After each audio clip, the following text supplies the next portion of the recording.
this is God's own country.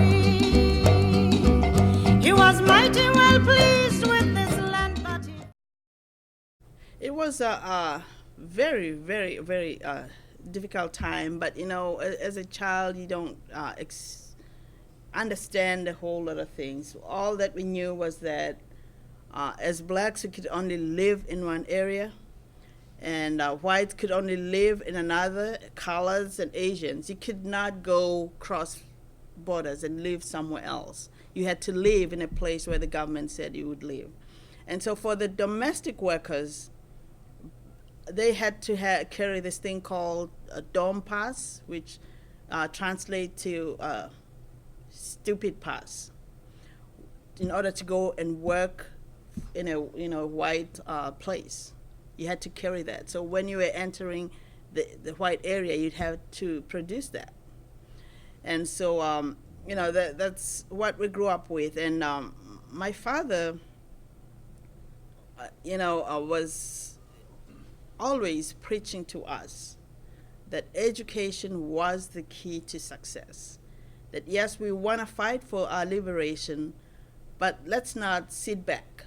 Let's continue to go to school to improve ourselves, because that's going to be what will liberate us. And so, in my entire family, that's what was going on. And, we have engineers, we have, all kinds of professions in my family, because my father said, even if it's education, that's not up to par, but you'll get the skills. And so when we moved to Swaziland, that's when, in the 70s, that's when some of the things were happening, the fighting with the government, people fighting more and more. And actually, Archbishop Desmond Tutu had a sister who lived right in my neighborhood. So we saw him quite a lot. Those were all the people who were fighting for the liberation of the blacks. And there were books we were not allowed to read, like Animal Farm. You could not read Animal Farm. Anything that would kind of make you think about injustice that you see each and every day, you were not allowed to read. There was music that you could not listen to, like Miriam Makeba. You could not listen to Miriam Makeba because many of her songs were about liberation. You could not read anything by Nelson Mandela, who was the first South African black president. You could not read anything about those people. And now,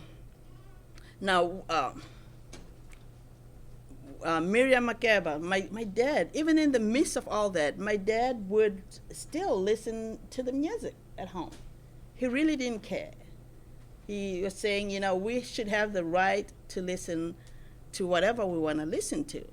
And Miriam Makeba is Xhosa. So is Nelson Mandela. They're all Xhosas.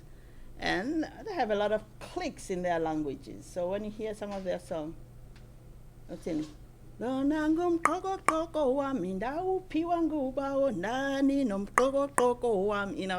lot of cues and all that. So she was very fancy. We loved her music and we listened to it, although the government didn't want us to. And when I went, in 1976, when we had those big riots and, children who were marching peacefully and protesting us using Afrikaans as a medium of instruction, because for the longest time, English was a medium of instruction. But then now the government wanted us to do everything in Afrikaans. And many of the people struggled with Afrikaans. So it was seen as just yet another way to oppress the people. And so the kids took out to the streets and said, no, we don't want Afrikaans. And so that's when they started shooting the people. I was in Swaziland then. So every time there was some kind of an uprising, then the government would put in more things to stop that. And in my township, when we were growing up then, they had these big military cars with soldiers. Now, there was not a single black soldier during the apartheid era. Black people were not allowed to be soldiers because they didn't want to put arms in the hands of the people.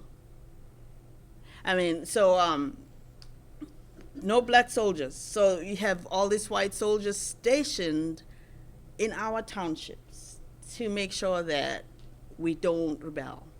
And my parents' house was right in center of the township where, you know, everything was taking place. So many a times the soldiers would be running through our yard, throwing tear gas, because the kids, you know, would be running through our house and to go somewhere else, running away from the police. So we got a lot of tear gas in that area because of where we're located.